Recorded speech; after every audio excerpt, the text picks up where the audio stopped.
Bonjour ou bonsoir, bienvenue pour ce deuxième épisode de Talkies. Alors grâce à Sono West, on a encore accès à ces beaux locaux. Sono West, c'est Route de l'Orient si vous voulez savoir. Bienvenue dans mon spot où le soleil est mon pote. Quand calme vent du rêve, quand calme vent du rêve. Aujourd'hui, on a la chance d'accueillir Vané.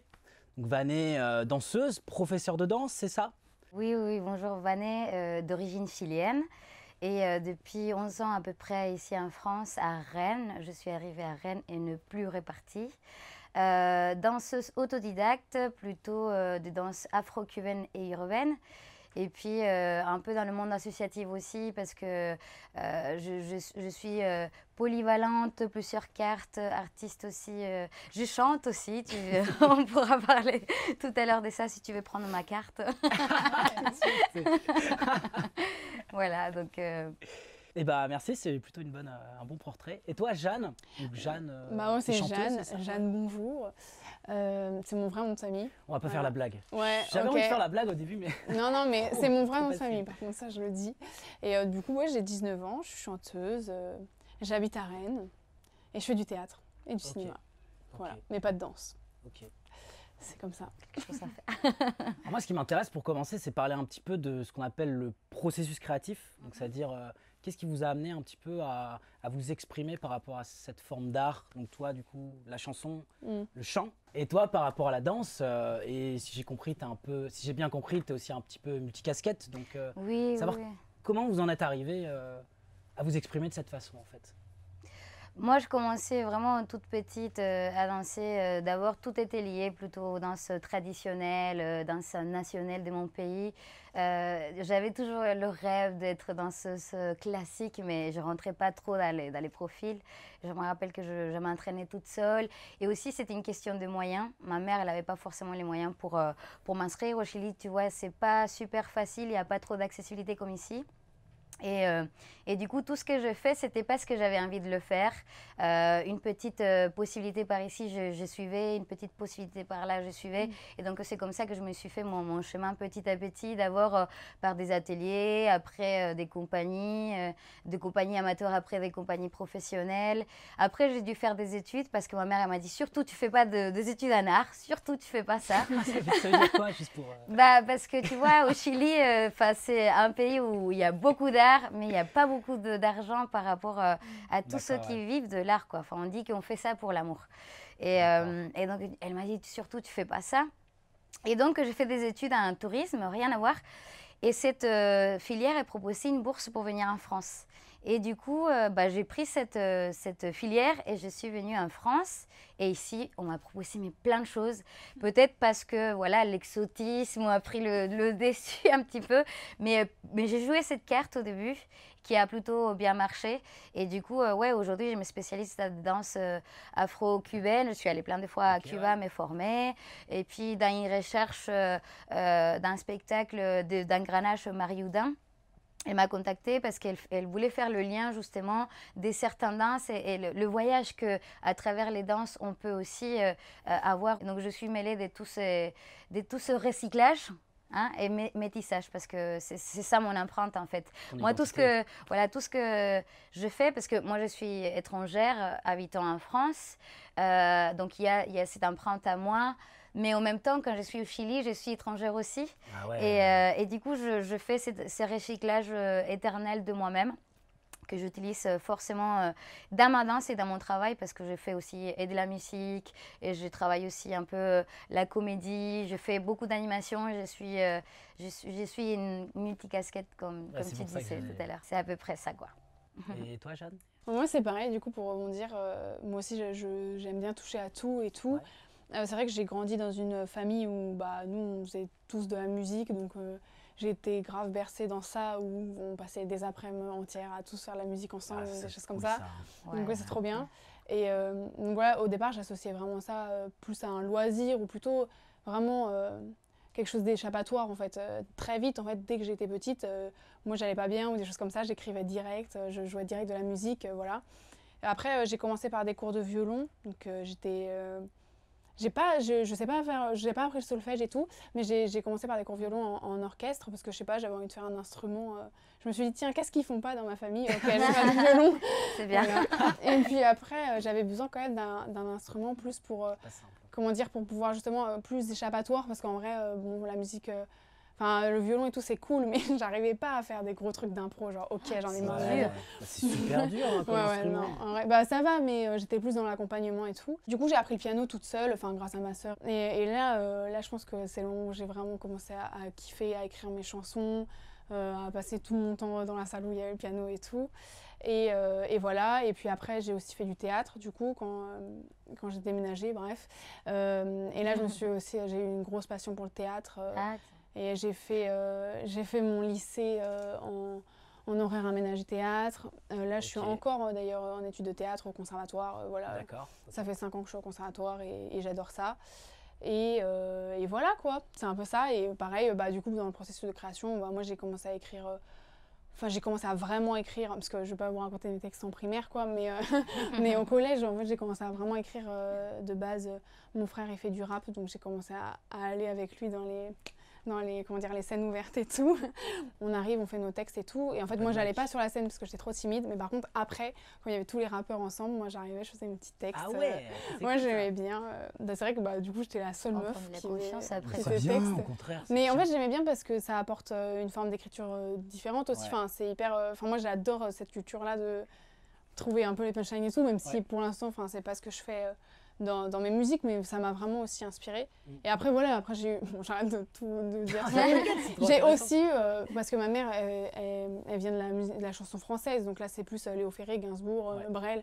Donc j'ai aussi eu ce truc-là. Enfin voilà, je mixe les deux. Ouais. Voilà. Alors, je sais pas si vous êtes au courant, mais depuis un petit moment, on a changé un peu de contexte. On a basculé dans ce qu'on appelle la crise sanitaire. Ouais. Ah, c'est quoi? C'est quoi? Vous êtes au courant? Peut-être que voilà, on prévient, breaking news. Mais moi, ce que j'ai envie de savoir, c'est comment ce contexte vous a traversé, comment vous vous êtes adapté et est-ce que ça a changé un peu votre rapport à votre quotidien, votre rapport à votre expression artistique et à ce processus créatif? Moi, la première fois, le premier confinement, je me suis barrée. Je suis partie au Chili, du coup. Donc, toute la première partie de mars à août, j'étais là-bas et c'était... bon, le Chili, c'est un pays dictatorial où, en fait, la présence de la police, elle est très pressante. Mais en même temps, il y a beaucoup un système B, vous dites, ici? Ouais. Voilà, mais plus important qu'ici en France, parce que nous, on vit comme ça depuis toujours. Et donc, on trouvait toujours les feintes et les moyens pour continuer à faire des choses. Donc, moi, là-bas, même en étant en confinement, je fais pas mal des stages de danse, je fais pas mal des créations, des vidéos que j'ai envoyées et que voilà, mes élèves, les gens qui me connaissent, les collègues, ils me suivaient de là-bas et ils trouvaient ça chouette. Ils pensaient que là-bas, j'étais pas du tout en confinement, mais c'était parce que c'était un peu un underground, quoi, qu'on pouvait faire ça. Moi, je suis à l'initiative d'un collectif justement qui s'appelle Vivre sans art et sans culture, interrogation. Qui s'est créé dans la contingence parce que quand je suis revenue, je me suis dit non stop, c'est pas possible de rester vraiment dans l'ombre pour tout le secteur culturel. À travers nos pratiques, on peut vraiment dire tellement de choses. Alors je me suis dit qu'est-ce qui se passe, où ils sont tous les artistes, que ce soit des chanteurs, des danseurs, des comédiens, enfin tout le monde venait. J'ai envie d'organiser des choses et j'ai mis en place du coup plein de performances, mais plein.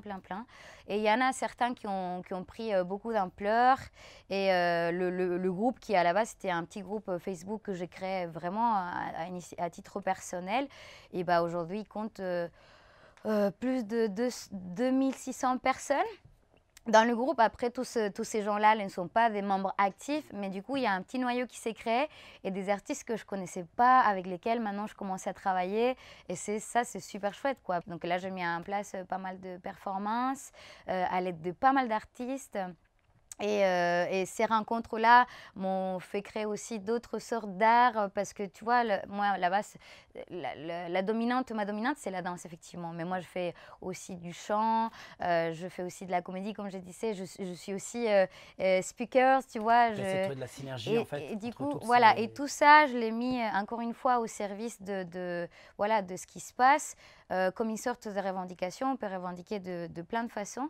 Et là, je me suis dit, il faut absolument qu'on utilise nos pratiques pour le faire. Donc, ouais, en effet, je ne vais pas arrêter. Au contraire. Et à partir de cette deuxième confinement ou troisième, je sais pas, quatrième, je ne sais plus dans lequel on est, j'ai créé, je continue à faire mes activités. Et je les fais comme je peux, quoi. On invente, tu vois, il y a plein de choses, des moyens d'inventer. Parce qu'ils nous proposent, tu vois, des règles à respecter. Et ben, on respecte ces règles-là et on se permet aussi de faire choses avec ces règles-là. Ouais, ça non, me donne envie j'arrête de pas. rebondir sur un truc, mais vas-y, Jeanne, du coup. Bah non, mais ouais, en effet, genre il y a des contraintes qui sont intéressantes. Après, c'est vrai que moi, je commence à être un peu lassée de la crise sanitaire, comme tout le monde, c'est sûr. Hein, mais moi, le premier confinement, c'est vrai que j'essayais de ne pas rentrer dans... J'ai l'impression qu'il y a eu direct une petite pression de création, en mode tout le monde est confiné, donc on doit faire des choses. Donc, j'ai eu ça aussi. Ouais, donc au début, je me suis un peu calmée en mode ok, et puis après, finalement, j'ai fini par faire quelques trucs pour moi aussi, parce que c'est agréable de se recentrer sur nos intentions, ce qu'on veut faire et tout. Et ouais, non, c'est ce que... Enfin, j'en parlais tout à l'heure. Le seul truc qui me dérange là, c'est que du coup, comme il n'y a plus de concerts, il n'y a plus beaucoup de vie. Les seuls retours qu'on a en étant artiste, on n'est que sur le virtuel, quoi. Et du coup, les retours, c'est quoi? C'est des vues, des j'aime qui de base, c'est malsain. Enfin, moi, je trouve ça vraiment pas sain du tout. Et du coup, au départ, c'est marrant parce que de toute façon, moi, j'ai une relation très intime avec le cinéma, avec le théâtre. Donc voilà, moi, j'adore créer du visuel, mais pour moi, il n'y a pas que le visuel. C'est ce qui se passe aussi au théâtre, c'est que on dit un texte pour que les gens se créent leur image. Il y a un moment, il faut activer l'imaginaire des gens. Moi, j'ai pas envie d'imposer des images tout le temps. Enfin, je veux dire, j'adore ça, mais j'ai pas envie que ça. Et c'est vrai que là, j'ai vraiment envie de faire des concerts aussi pour proposer mon interprétation du texte sans forcément direct mettre des images dessus. Ou, enfin, je sais pas comment expliquer, mais je trouve ça un peu dangereux, en fait, ce truc-là qui passe que par le virtuel. C'est aliénant. Ouais. On n'est pas complètement aliéné encore, je trouve, mais c'est aliénant. Ouais, et je t'interromps, mais du coup, nous, justement, le but du collectif Vivre sans art et sans culture, c'était de faire des actions tout le temps dans le live, quoi. Et donc, par exemple, alors quand je disais, on nous impose des règles, et bah, du coup, on suit les règles. Par exemple, on peut encore aller au supermarché, eh bien, on ramène les performances au supermarché. Et tu vas danser et dans le on supermarché. danse dans le supermarché. Et il y a eu des actions, mais ultra drôles, parce qu'on en avait une notamment où en fait on faisait pile à une heure déterminée, donc c'était midi je crois, on devait s'habiller en rouge, on s'est retrouvés, on remplissait les différents rayons. Les musiciens, ils étaient de l'autre côté, donc il y avait plein d'artistes tout genre, mais les musiciens, ils étaient dans l'extérieur pour... S'il fallait courir, tu vois, que ça soit plus simple pour eux. Nous, on était à l'intérieur et pile à midi, on devait faire du bordel, on se mettait à danser, à chanter, à faire des choses. Puis après, pile au bout d'une minute, on faisait une pause. Là, comme on était en train d'agir, on faisait une pause sur le tas. Et pendant une minute, on restait sur cette pause. Donc la sécurité est venue, ils ne savaient plus quoi faire avec nous parce qu'on était comme ça, figés. Et du coup, ils tournaient autour de nous, mais qu'est-ce que vous faites? Et nous, on ne parlait plus. On était là figés, ça a duré une minute et donc ils ne savaient pas trop comment faire. Et ensuite de ça, on faisait une déclamation et c'est là que voilà, ils se sont mis un peu plus raides que pendant la première partie. Mais toutes nos actions, elles étaient comme ça. C'est-à-dire, on allait au métro, on allait au supermarché, on allait au marché. Et le but, c'était, on ramène l'art, en mettant par-dessus vraiment les messages, quoi. Parce qu'il y a un truc à dire. Nous, on est dégoûtés de ce qui se passe, mais il y a vraiment beaucoup de personnes qui ne sont pas au courant de ce qui se passe vraiment par rapport au secteur culturel. Eux, ils ont repris leur travail. C'est vrai, du coup, moi, j'ai eu des choses impressionnantes. Par exemple, je faisais partie des occupants de l'opéra. Des gens qui pensaient que c'était la mairie qui proposait des animations, quoi. Dans quel monde on vit, donc ça va loin. Et donc, nous, nos actions, c'était principalement pour interpeller et interrompre dans les endroits déjà publics où tout le monde fait sa vie normale et passer des messages, les interpeller, leur dire non, tout le monde, on n'est pas bien. Tout le monde n'a pas repris le taf. Nous, on est vraiment... c'est un travail ou vraiment un peu de travail depuis mars de l'année dernière, quoi. Donc, ça fait 1 an et c'est grave. Et c'est pas par rapport à la contrainte, parfois, qu'on peut améliorer le processus créatif. Le fait que voilà, il y a des contraintes, il y a des trucs un peu de challenge, ça ne nous pousse pas, en fait, à prendre des voies un petit peu de traverse comme ça. Moi, je trouve justement, en plus, je réfléchissais à ça parce que moi, j'aime beaucoup... les trucs de contraintes, j'aime bien les enjeux, je suis assez joueuse et tout, mais je trouve que là, les contraintes, elles sont C'est trop, quoi. En fait, c'est même pas trop, c'est que c'est plus... c'est dur de trouver de l'art aussi. Enfin, il y a un truc, en vrai, c'est bête, sèche un mais peu. après, c'est vachement aussi... Il y a la crise sanitaire et puis c'est le temps aussi. Hein. Enfin, il y a un truc hyper virtuel et tout. Moi, je suis pas du tout contre, mais je veux dire, il y a des contraintes qui sont... Enfin, c'est un peu d'interrogation, quoi. Je sais pas encore. Enfin, je veux dire, il y a des contraintes qui vont peut-être aussi à l'encontre d'un processus artistique. Ouais. Tout simplement, en fait. Enfin, je veux dire qu'ils vont trop dans le truc, enfin, je sais pas comment dire, du donnant-donnant, de vue, de j'aime, et que en fait, c'est dur aussi de plus faire les choses dans l'intérêt. Sortir de cette structure. Mais après, ça a toujours été comme ça en soi. Enfin, nous, on voyait ça en philo, je sais plus, en terminale, où voilà, un peintre qui fait sa toile, c'est forcément parce qu'elle va être vendue. Enfin, je veux dire, ça a toujours été comme ça. Ouais. Mais peut-être que là, c'est un petit peu trop extrême. Enfin, Ouais. voilà. Moi, je suis d'accord. Oh, pardon, Non, je excuse-moi. disais juste qu'en Allez, fait, il y a continue. aussi plus place à l'imprévu. Et que ça aussi, c'est dangereux. C'est-à-dire que les concerts, c'est fait pour ça. Le théâtre, c'est fait pour ça aussi. Enfin, la scène, la vie. C'est-à-dire qu'il y a la place à l'imprévu. Et c'est ça aussi qui est beau. Et que les clips, c'est super. Mais que du coup, c'est aussi réglé. Enfin, il y a une forme d'imprévu, mais que personne ne sait Il y a vraiment. pas Et, ce qui- hasard, ouais, Donc voilà. je vois ce que tu dis. et c'est ça aussi qui peut être un peu dangereux. Enfin, voilà. Ouais, non, moi je suis d'accord avec ce que tu dis et toi aussi parce que l'être humain en soi, c'est un être dynamique. On s'adapte aux situations, tu vois, et on renouvelle. Parce que pas tout le monde fait des solos. Et du coup, si tu fais pas de solo, bah, t'es pas créatif seul, justement. Donc pour moi, la pratique, être en contact avec les collègues, ça donne aussi, et dans un contexte normal, ça donne aussi de la créativité.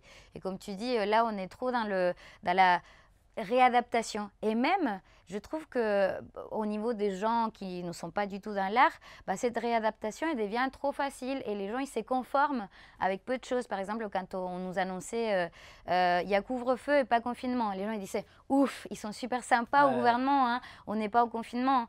Du coup, ils s'adaptent et c'est comme si quelque chose était en eux à partir de maintenant qui dit bah voilà, maintenant on suit les règles, quoi. Et il y a cette sorte d'aliénation.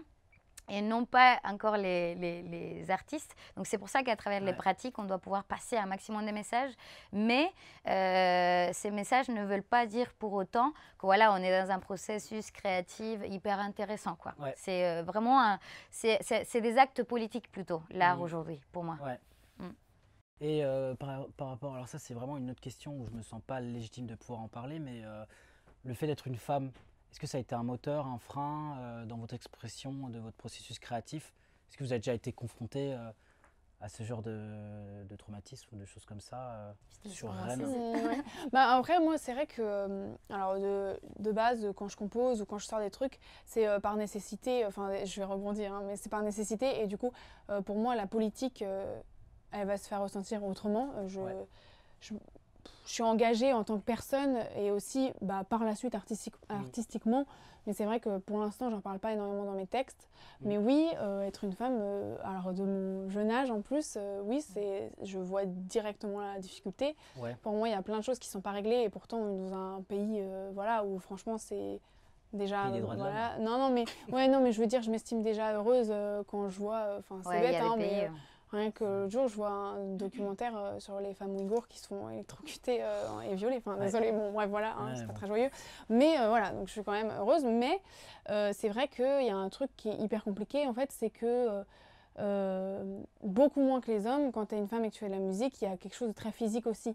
Ou par exemple, tout con, j'ai fait une reprise de Oh Boy Cabessa, je suis en brassière. Franchement, je m'étais même pas posé la question. J'ai eu, bon, je sais pas, au moins plein de commentaires, comme quoi j'étais une pute, comme quoi je me vendais, comme quoi il fallait ça pour que je puisse faire la musique et que c'était bête, machin. Mais en fait, tout ça, c'est les gens qui m'ont sexualisé. Moi, j'ai rien demandé. Enfin, Même je veux dire, genre voilà. à ton niveau-là, Ouais, à ton oui, niveau-là, carrément. t'as genre Et un ouais. rapport qui est Ouais, ultra ouais. sexualisé. Il y a déjà ça, et puis il y a déjà le truc de... Enfin, je sais pas, on est souvent ramené au physique. Après, voilà, c'est quelque chose aussi qui peut être humain. Mais là, des fois, je sens un peu le truc en mode... Enfin, je sens que c'est pas que parce que... Ouais, tu sens qu'il y a un truc un peu... Mais ouais. Non, Moi, je pense que c'est un truc, un gros travail à faire encore, quoi. Un gros travail de déconstruction, tu vois, on le vit chaque jour dans différents contextes, que ce soit dans nos boulots, pardon, que ce soit dans l'occupation, par exemple, c'était un thème récurrent, rien que pour la parité de l'alternance de parole, la parité dans la représentativité, tu vois, des choses comme ça, où en fait on peut passer beaucoup de temps à discuter quelque chose qui aujourd'hui devrait être acté, quoi. C'est bon, on est en 2021. Mais le travail de déconstruction, il ne devrait pas se faire seulement par rapport aux hommes. Il y a un gros travail de déconstruction à faire par rapport aux femmes qui, des fois, ne se soutiennent pas entre elles, quoi. Et moi, je trouve ça encore plus fort. Pour moi, c'est les extrêmes qui ne sont pas bons, quoi. Donc, il y a une grosse déconstruction à faire. Donc, si on pouvait dire quelque chose, pour moi, ça serait les deux. Déconstruction femmes et hommes. Voilà. Alors, il nous reste vraiment très peu de temps. Je suis désolé, on pourrait parler infiniment de ce genre de sujet. Et je voulais savoir si vous avez des petites promos, des petits projets à nous partager par la suite de ce que vous faites. Parce que j'ai l'impression qu'il y a plein de trucs, ça va dans tous les sens. Est-ce qu'il y a un truc ou deux trucs que vous voulez parler pour la fin de Non, là, on est un peu, nous, de notre côté, compagnie, un peu dégoûtés parce qu'on voit les dates s'annuler. Il y a notre spectacle d'engranage, le bal du tout monde, que vraiment je vous conseille. C'est pas parce que j'y participe, il est super parce que c'est un bal qui propose une participation aux gens. Et des fois, tu es spectateur et des fois, tu es participant et c'est trop chouette. Je suis en train de faire une créa avec des Péruviens, donc là, un retour aux racines un peu. Donc c'est cool. Et puis, voilà. Et puis, par le côté associatif, j'aurais bien aller pile 200 rechargés quand on va reprendre. Cool. Voilà, Cuvanisate, ça s'appelle mon asso. Bah moi j'ai sorti un morceau qui s'appelle Absorbe fin mars. Tu aimes celui qui absorbe la drogue, mais c'est la drogue qui l'absorbe. Tu aimes, tu aimes, tu aimes, tu aimes. Et je prépare mon EP du coup pour printemps 2021. Okay. Voilà la petite promo. Okay. Et ben, je vous remercie. Merci à toi. Ça fait vraiment plaisir pour vos mots, pour vos conseils et puis illustrer un peu ce que peut être la vie dans la culture ces temps-ci parce que je pense que tout le monde en a besoin de force. Et je vous remercie de nous avoir suivis, d'être arrivés jusqu'au bout, de nous avoir écoutés. On remercie du coup Sono West. On remercie toutes les personnes qui sont derrière la technique. Et force à tout le monde, parce que je pense que tout le monde en a vraiment besoin. Et c'est important de se soutenir et de se serrer les coudes. Ça fait un peu américain à la fin. Bienvenue dans mon spot où le soleil est mon poche. Quand calme vent du rêve, quand calme vent du rêve. Je regarde ma vie face au soleil, le temps se fiche face aux merveilles.